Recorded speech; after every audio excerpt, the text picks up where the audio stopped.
I am Camille Golub, and this is a talk on moral arguments against moral realism. Moral realism is the view that there are objective moral facts to which we have reliable access. A common way to defend this view is by appealing to moral arguments. Only realism, it is argued, can make good on moral commitments that we hold most dear, like the belief that genocide is wrong no matter what anyone thinks about it, while anti-realist views like subjectivism have unpalatable consequences with respect to such moral issues. However, some philosophers have argued that there is something morally objectionable about realism itself. For example, realism seems to entail that we are justified in believing that genocide is wrong only if a certain moral fact obtains.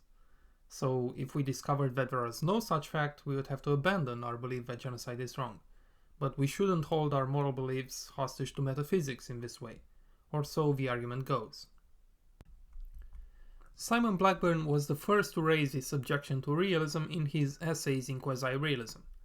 Those who insist that morality must have a metaphysical grounding, he said, exhibit a defective sensibility, similar to the moral flaw involved in believing that nothing matters unless it matters to God. More recently, Melissa Erdőr, Max Hayward, Matthew Betke, and Douglas Krem have developed this argument in several ways, focusing on different connections that realists seem to posit between moral facts and moral beliefs. These different versions of the argument also vary with respect to their targets. Erdőr and Hayward raise moral objections to both minimal realism and robust non-naturalist realism. Minimal realism is the kind of realism defended by people like Ronald Dworkin and Tim Scanlon, on which realist theses, like the claim that there are objective moral facts, are understood as internal to moral discourse, by relying on a deflationary account of truth, fact, and similar notions. Robust non-naturalist realists, in contrast, take their theses about moral facts and properties to be irreducible to mere first-order moral claims, and to have genuine metaphysical weight. So, as I said, Erdőr and Hayward argue against both of these versions of realism, while Betke and Krem target only robust realism. I will argue that no version of this argument against realism is likely to succeed. More precisely, minimal realism is immune to this challenge, while robust realists might have good answers to all versions of this argument as well, at least if they adopt a certain stance on how we should form metaphysical beliefs in a moral domain. So first, the moral argument against realism might be stated in counterfactual terms. On this version of the argument, realism is morally objectionable because it is committed to claims like the following. If the moral facts were different or inexistent, then genocide would not be wrong. Here's how Erdőr puts it in her paper. What if genocide and slavery involved all the pain and suffering they involve, but there are no independent reality that dictated that they were wrong? Would they then not be wrong? Is not the proper thing to say that genocide and slavery would be wrong even if there were no independent reality that dictated that they were wrong? Similarly, Hayward takes realism to entail that if there are no moral facts, then nothing would matter, a claim that he finds morally offensive. And as I said, Erdőr and Hayward target both robust and minimal realism here. However, minimal realism is immune to this argument, because it treats seemingly metaphysical claims about moral facts as equivalent to moral commitments. On the deflationary view that minimal realists adopt, to say that it is a fact that genocide is wrong, or even that there is an independent reality that makes it a case that genocide is wrong, amounts to nothing more than saying that genocide is wrong. So the claim that if there were no independent reality that dictated that genocide was wrong, then genocide would not be wrong, is equivalent on this view to if genocide was not wrong, it would not be wrong, which is trivially true rather than a substantive claim that someone could challenge on moral grounds. Robust realists might seem to be a better target for this argument. Such realists hold that there are genuine metaphysical claims, for instance about objective moral facts, which cannot be reduced to mere moral claims. So these realists cannot trivialize the relevant counterfactuals in the way that minimal realists do. On their view, for example, to suppose that there was no independent reality that made it a case that genocide was wrong is conceptually distinct from supposing that genocide wasn't wrong. But robust realists can make a different case, that the counterfactuals involved in this argument are trivially true. Moral facts, or at least fundamental moral facts, are supposed to be metaphysically necessary.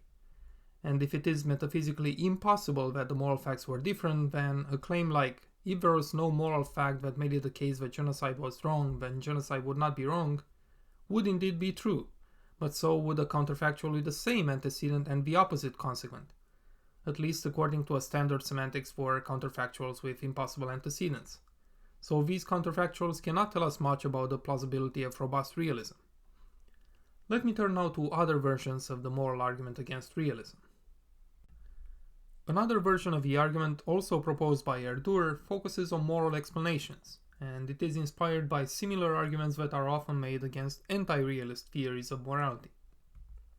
For instance, moral subjectivism seems to entail that slavery and genocide are wrong, ultimately because we have certain negative attitudes towards them, which is arguably a moral misjudgment. Slavery and genocide are wrong because of all the suffering and loss that they involve, and not because we disapprove of them. Similarly, Erdőr argues, moral realism holds that what makes an action right or wrong is ultimately the fact that there is an independent reality that makes it right or wrong, and this claim should be rejected on moral grounds. Here's how she puts it. Surely the existence of an independently issued verdict, if there were such a verdict that genocide is wrong, would not be the main or ultimate reason why it is wrong. Genocide is wrong mainly and ultimately because of the pain and suffering and loss that it involves, regardless of whether or not the badness of such suffering and loss is confirmed by an independent reality. And once again, Erdőr takes this argument to undermine both robust realism and minimal realism. Both views, she says, are committed to the existence of objective moral facts and take such facts to play a fundamental role in moral explanations. However, minimal realists do not actually claim that moral explanations bottom out in general claims about objective facts, or even in specific objectivist commitments, and for good reason. For instance, genocide is wrong because it is objectively wrong would not be much of an explanation. Minimal realists do embrace moral objectivity, but as the result of substantive moral theorizing, rather than as its starting point. So when it comes to moral explanations, they can appeal to the same explanantia that Erdőr favors. For instance, they can agree that it is ultimately the suffering and loss involved in genocide that make it wrong, and objectively so. Again, robust realism might seem to be more vulnerable to Erdőr's challenge. Its metaphysical claims are meant to be irreducible to ordinary moral commitments. Moreover, robust realists might indeed appeal to such metaphysical claims about moral facts and properties in offering deep explanations for moral truths. For example, an explanation like the following. Genocide is wrong is true because there is an objective fact that makes it true, and it is such metaphysical explanations that Erdőr finds morally objectionable. But robust realists can resist this argument in at least two ways. First, they might simply push back on the idea that moral facts are morally irrelevant. The existence of an objective moral fact that makes it the case that genocide is wrong, it might be argued, is as morally significant as any feature of the world could be. And to assume that moral metaphysics is morally irrelevant is simply to beg the question against robust realism. Secondly, robust realists might try to explain away the intuitions that drive Erdőr's argument by distinguishing between moral and metaphysical explanations. Perhaps the existence of an objective moral fact is the wrong kind of explanans in a moral explanation of why genocide is wrong. We should talk instead about the suffering and loss that genocide causes. But once we go beyond first-order moral theorizing and look for a deeper explanation of morality, the robust realist might argue, it is entirely appropriate to appeal to moral facts and properties in a fundamental explanatory role. There is another way in which realism makes our moral commitments dependent on moral facts, and which can be the target of a moral challenge. Realism entails that if the moral facts turn out to be sufficiently different or inexistent, then our moral beliefs are wrong. And some people have argued that it is morally objectionable to hold our moral commitments hostage to beliefs about the moral facts in this way. Hayward, for instance, argues that realism is morally offensive because it entails that if there are no objective moral facts, then nothing matters. Similarly, Matthew Betke argues that insofar as realists are disposed to revise their beliefs about important moral questions upon discovering that the moral facts are different, this is a morally objectionable disposition to have. Note that there's a key difference between these two versions of the argument. Hayward's target is realism itself and what it entails, while Betke targets the psychology of those who accept realism. Also, while Betke explicitly targets only robust realism in virtue of its metaphysical commitments, Hayward argues against minimal realism too. So let me start with minimal realism, which again can be shown to be immune to this challenge. For a minimal realist, there is no difference between supposing that we might be wrong in our beliefs about objective moral facts and supposing that our moral beliefs might be wrong. For instance, to discover that there is no fact that makes it true that genocide is wrong is simply to discover that genocide is not wrong, according to minimal realists. So if we do make this discovery, which would be extremely unlikely, this should make us abandon the belief that genocide is wrong. This is just a matter of basic epistemic rationality.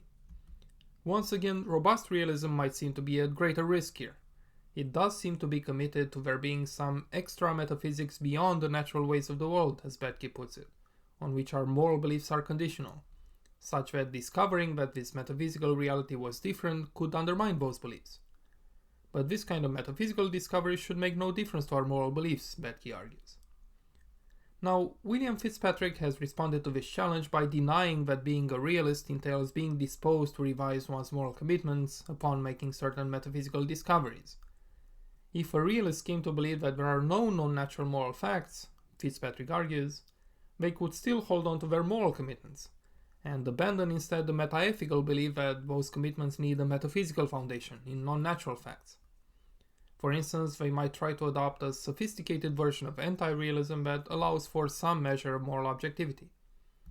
But I don't think this response is much of a defense of realism. What it offers is the prospect that one will abandon realism in certain circumstances in order to preserve one's moral probity.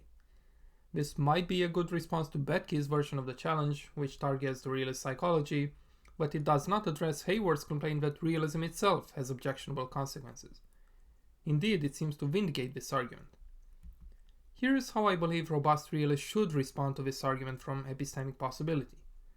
By arguing that the only kind of evidence that could support believing that the moral facts are different and thus lead us to revise our moral commitments is the same type of evidence that would support revising our moral beliefs in the first place.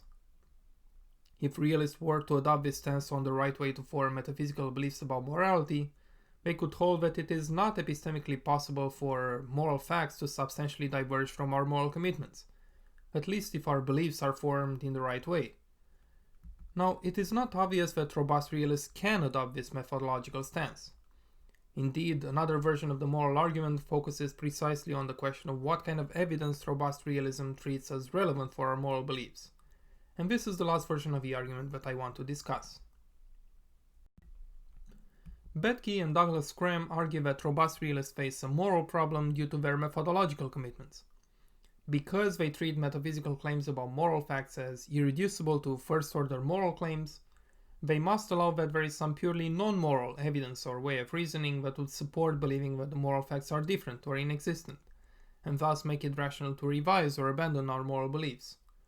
But holding our moral commitments hostage to purely non-moral metaphysical evidence is an objectionable way of forming moral beliefs, or so the argument goes. Now, what kind of metaphysical evidence are we talking about? Here, Betke offers a far-fetched example. If realism were true, he says, then we could in principle learn from an oracle that the instantiation of moral properties in the world is different than we had thought, which should then lead us to revise our moral commitments accordingly, if we are not to be irrational. But I don't find this example very effective, because it appeals to pure testimony as a possible source of evidence for metaphysical beliefs. There is a lively debate in metaethics about whether we could ever gain moral knowledge by pure testimony. And if we have that kind of concern about moral beliefs, I think we should have similar worries regarding metaphysical beliefs about morality. So Betke's oracle might not be a good source of evidence for such metaphysical beliefs. Cram's version of the methodological argument does not rely on such controversial assumptions about sources of evidence for metaphysical beliefs. Cram focuses instead on theoretical considerations that seem specific to metaphysical inquiry and might also seem to be the wrong kind of evidence for moral beliefs. Things like ontological parsimony, how moral facts fit into our broader metaphysical picture of the world, or epistemological considerations about our access to moral facts. Cram argues that we cannot legitimately revise our moral beliefs on the basis of such evidence. In responding to this argument, let me start with the obvious. Minimal realism is immune to this challenge, because on this view, evidence about what the moral facts are just is evidence for our moral beliefs. And to be clear, neither Betke nor Krem claims that minimal realism has anything to worry about here. What about robust realism? Here's again my proposal, which I already suggested as a response to the previous argument from epistemic possibility. Robust realists might claim that even though metaphysical beliefs about morality are conceptually distinct from first-order moral beliefs, they are supported by the same kind of evidence, and moreover cannot be supported by different types of evidence. Now, this idea that there doesn't have to be a methodological gap between our moral and metaphysical beliefs might seem to go against the very definition of robust realism. If robust realists treat metaphysical beliefs about moral facts as irreducible to mere moral beliefs, someone might argue that they must allow for the existence of information that is epistemically relevant for our metaphysical commitments, but which is also not the kind of information relevant in ordinary moral reasoning. But I don't think that follows. Here's a broad picture of the relation between moral and metaphysical beliefs that I think robust realists can endorse. We have all sorts of evidence for our moral beliefs. Not only straightforwardly moral evidence, but also higher order evidence about our moral beliefs, epistemological considerations, evidence about how these beliefs fit with our other beliefs about the world, or considerations about the simplicity and explanatory power of our moral views. Now, in addition to ordinary moral beliefs, we also form beliefs about the moral facts and properties supporting our moral beliefs. Robust realists will claim that in order to treat our moral commitments as objective and categorical, we need to treat these beliefs about moral facts as having genuine metaphysical weight, and not as mere moral beliefs in disguise. But this does not mean that these metaphysical beliefs could be supported by a different kind of evidence than moral beliefs. They are and can only be supported by first-order moral evidence, epistemological considerations and higher-order evidence about our beliefs, evidence about how our beliefs fit with our scientific understanding of the world, and so on. In other words, on this picture, moral metaphysics is a natural extension of moral theory, which does not bring with it any significantly different methodology.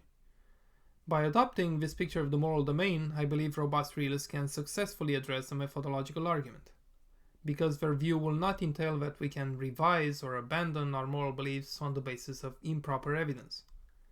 The only kind of evidence that could ever lead us to think that the moral facts are different than we had thought is the same evidence that we routinely use in moral inquiry, extended to metaphysical questions. In conclusion, both minimal and robust realists have good answers to all versions of the moral argument, at least if robust realism is understood as ruling out a methodological gap between moral and metaphysical inquiry. This has been my talk on moral arguments against moral realism. Thanks for watching.